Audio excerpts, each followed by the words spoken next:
Hey, what's up everybody? My name is Stacked and Grounded and welcome back to another video.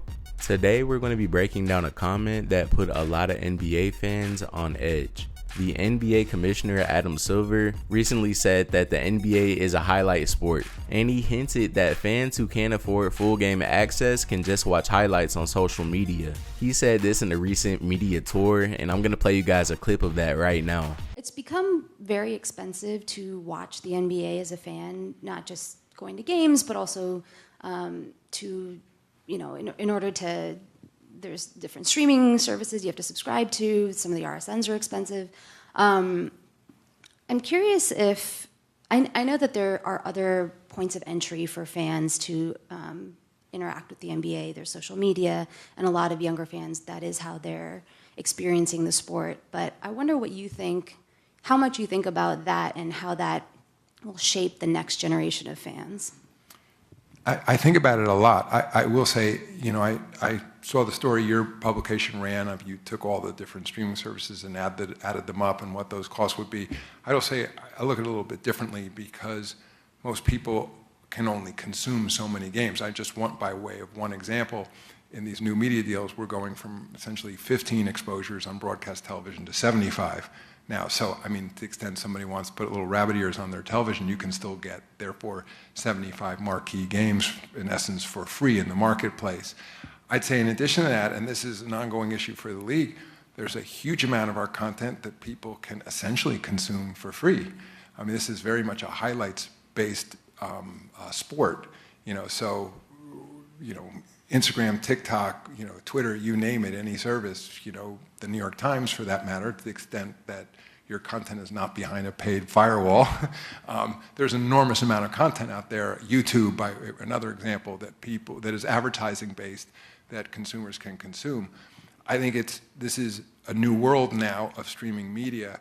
I think we're paying a lot of attention to that. It was one of the discussions we had with our media partners. I think not just the cost of the games. And I think most people are conditioned to paying a certain amount for high-value content, but also the discovery of those games. Again, I'm a fan of many different sports, and I think we've all had that experience where you're going to Google to find the game you want to watch because the world's changed. It's not just automatically in the place you thought it would be.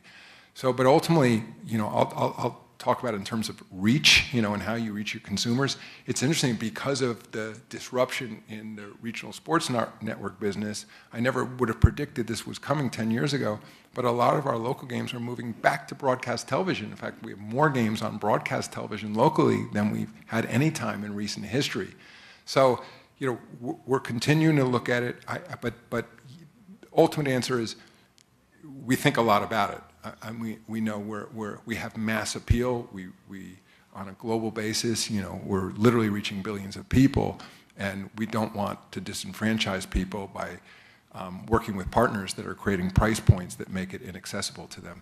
Now that line came off as super tone deaf to a lot of people, and I want to explain exactly why. I'll show you how we got from broadcast TV to a paywall maze, how much it actually costs to follow the NBA, and why calling the league a highlight sport misses what the fans really care about. Let's go ahead and rewind real quick. Not too long ago, you could catch a lot of NBA action on network TV like ABC, NBC, and cable staples like TNT. Most households had access without subscribing to multiple streaming apps, meaning that you could watch a full game, follow your team's storylines, and feel a part of the season. Fast forward to now, full games are spreading across multiple streaming services, and some games are still on ABC and NBC, but many of those games are now exclusive to platforms like Peacock, Amazon Prime Video, and ESPN branded streaming. That shift right there has made following the NBA way more expensive for its everyday fans. Alright y'all, so I had to do a little bit of research, but I have here the exact prices for 2025 for the services that most people now need to follow the NBA. First, we're going to talk about Peacock. The Peacock Premium plan costs $10.99 a month or $109.99 a year. And Peacock Premium Plus is for $60.99 a month and $169.99 a year. So already they're getting into your pockets, but I'm not done yet. For Amazon Prime Video, that costs $14.99 a month and $139 per year. Alternatively, if you are a student, the Amazon Prime student package costs $749 per month or $69 per year. And I'm still not done. Now let's say that some of your favorite games are on ESPN. ESPN costs $29.99 per month or $299.99 a year. Like I said, you can still watch games through ABC and NBC, but that's not every day. This here is the current streaming schedule for 2025 to 2026. Now, if we add all those subscriptions up, and this is for the average consumer, this isn't assuming that you are a student, but look at this.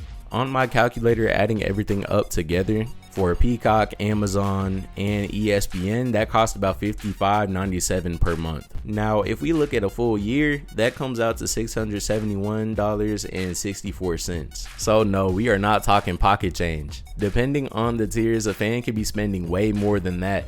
And that doesn't even include other subscriptions that you may have like Hulu or Netflix. You see, this here is the problem. Adam Silver, the commissioner, earns millions of dollars by running $1 billion league. You greedy bald-headed gremlin. His full salary for every year is not fully disclosed, but they did say that he made around $10 million annually. That means that his net worth can be up to $40 million. So when he tells people that it's a highlight sport and suggests that those who can't afford the full access to stick to highlights, it comes off like an admission that the league is okay with alienating its fans who can't pay.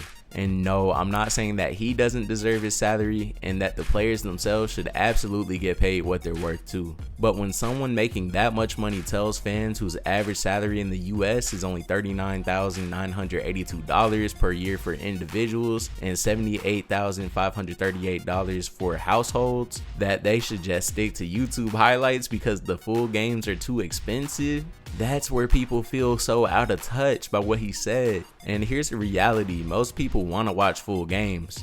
You can't capture the atmosphere, the rivalries, or the full story of a player's performance just in a 2-minute highlight clip. I'll be real too, I definitely watch some YouTube highlights too if I miss a game, but that's supposed to be a backup option, not the only option. And for the commissioner of the NBA to basically say, hey, if you're broke, just stick to highlights, it feels highly disrespectful to people who support this league. Let's also not forget the NBA makes tons of money from other sources, like their ticket sales, their jersey sales, endorsements, and even YouTube content. Punishing the average fans with higher and higher costs just doesn't make sense. And let's also talk about the timing. This statement came at a time when the economy isn't looking too great. Inflation has driven up the cost of groceries, gas, and rent. Families are cutting back just to survive. So for the commissioner of $1 billion league to basically say, don't worry about it, just watch the free highlights, it really feels tone deaf. I'm gonna tell y'all exactly where I stand on this. Yes, the highlights are cool, but they're not a replacement for the full NBA experience. Yes, players and commissioners should be compensated, but fans shouldn't be priced out of the sport that they love. And last, the NBA is growing worldwide, but if they don't start thinking about the average fan here at home, they risk losing a lot of loyal supporters. Adam Silver might see the NBA as a highlight sport, but for the fans, it is a passion, it's an escape, and it's supposed to be accessible. And it's time that the league remembers that. Anyways, that was my final take, and please let me know in the comments what you guys think about this. Do you agree with Adam Silver, or do you feel like he's out of touch with the average fan? And don't forget to like, subscribe, and hit that bell so you don't miss my next video. Apparently, we're all just a bunch of brokies, but let's build, y'all.